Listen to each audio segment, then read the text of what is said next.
Assalamualaikum warahmatullahi wabarakatuh.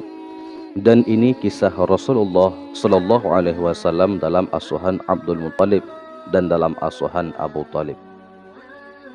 Setelah ibundanya Rasulullah Sallallahu Alaihi Wasallam wafat, kemudian Abdul Muttalib pun membawa Muhammad pulang ke Mekah. Rasa ibanya begitu mendalam kepada sang cucu yang kini yatim piatu. Maka ia curahkan kasih sayangnya kepadanya melebihi sayangnya kepada anak-anaknya.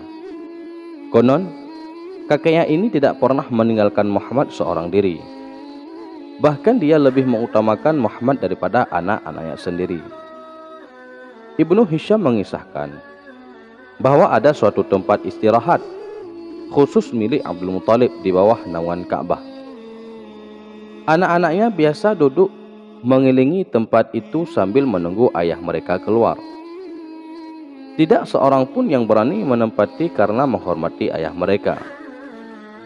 Pada suatu hari, Nabi Muhammad datang dan menempati tempat Abdul Muttalib. Spontan anak-anak Abdul Muttalib menarik serbannya agar ia mundur. Ketika hal itu diketahui oleh Abdul Muttalib, berkatalah beliau, "Biarkan anakku ini. Sungguh dia begitu istimewa." Lalu beliau menemani Muhammad duduk di situ, seraya mengelus-elus punggungnya dengan kasih sayang. Dia selalu gembira setiap melihat Muhammad melakukan sesuatu. Saat Nabi Muhammad berusia 8 tahun 2 bulan 10 hari, Abdul Muttalib berpulang di Mekah. Namun sebelum wafat, beliau telah berencana menyerahkan cucunya itu dalam asuhan Abu Talib, yaitu saudara kandung ayah Muhammad.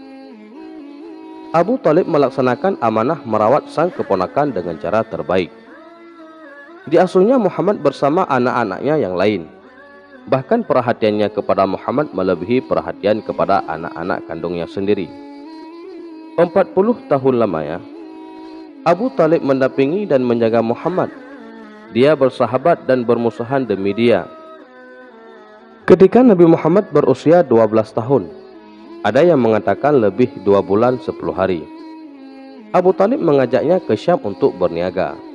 Keduanya sampai di suatu tempat bernama Busra, yaitu wilayah Syam, dan ibu kota Hauran, yang saat itu merupakan ibu kota Arab di bawah kekuasaan Kekaisaran Romawi. Di situ ada seorang pendeta terkenal bernama Buhaira.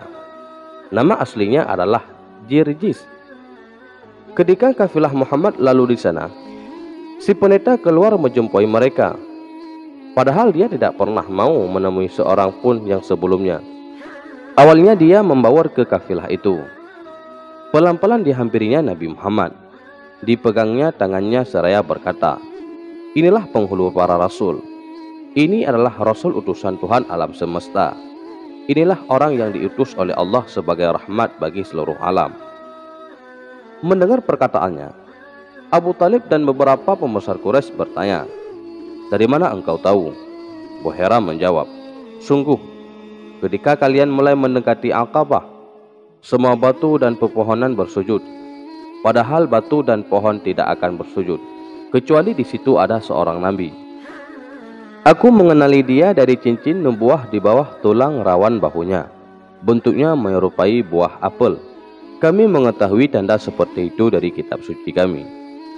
Buhaira menjamu seluruh kafilah, layaknya tamu.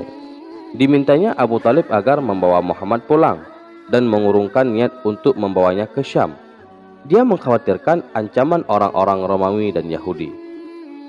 Maka Nabi Muhammad pun dikirim kembali ke Mekah bersama sebagian anak lainnya. Dan itulah kisah Nabi Muhammad Sallallahu Alaihi Wasallam dalam asuhan sang kakek dan dalam asuhan sang paman. Semoga bermanfaat bagi kita semua. Amin, amin ya rabbal alamin. Assalamualaikum warahmatullahi wabarakatuh.